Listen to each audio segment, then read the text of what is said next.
gime de dolor, escuchamos su clamor. Huasco, por el derecho a vivir sin contaminación. Tocopilla, por el derecho a vivir sin contaminación. Mejillones, por el derecho a vivir sin contaminación. En el nombre de Dios, en defensa de la vida.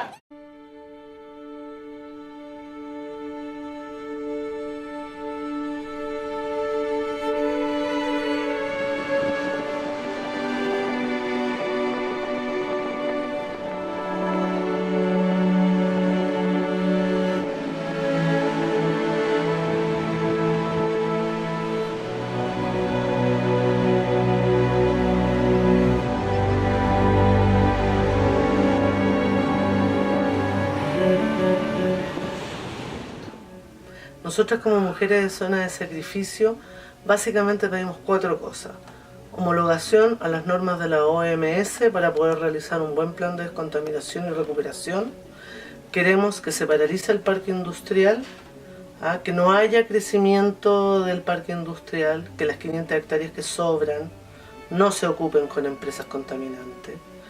Queremos la descarbonización de la matriz energética y cerrar las 2 termoeléctricas obsoletas que tienen más de 40 años, y queremos el cierre de la fundición de Codelco.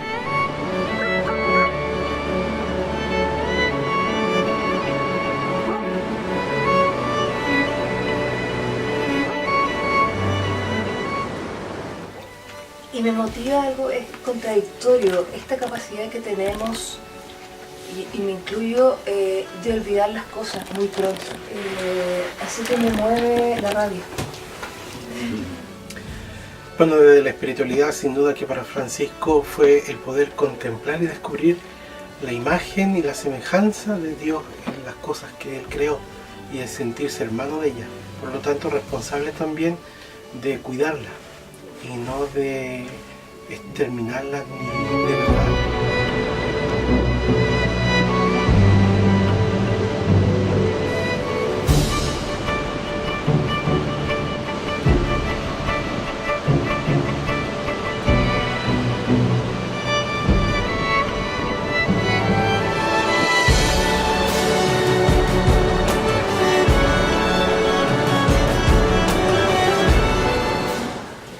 Me motiva el despertar las conciencias de las personas, de los jóvenes y también de la iglesia, a entender que la defensa de la tierra es parte esencial de nuestra fe. Para nosotros como fe protestante necesitamos también levantar nuestra voz por la defensa de la tierra.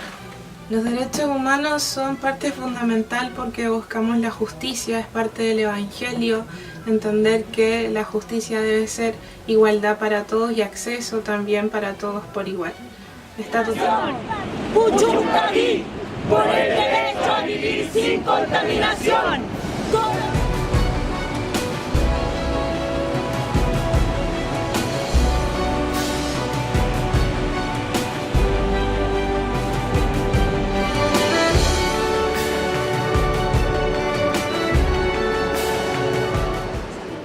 Casa común es el lugar donde habito, es el lugar con el cual tengo la responsabilidad de cuidarlo, de protegerlo, de dejar para las generaciones futuras aquello que yo también he gozado. Eso es el proyecto de Jesús que dice: he venido para que tengan vida y vida en abundancia. Yo creo que hoy el gran desafío es que no son solo derechos humanos, sino es el derecho de todo ser viviente a la vida y a una vida digna.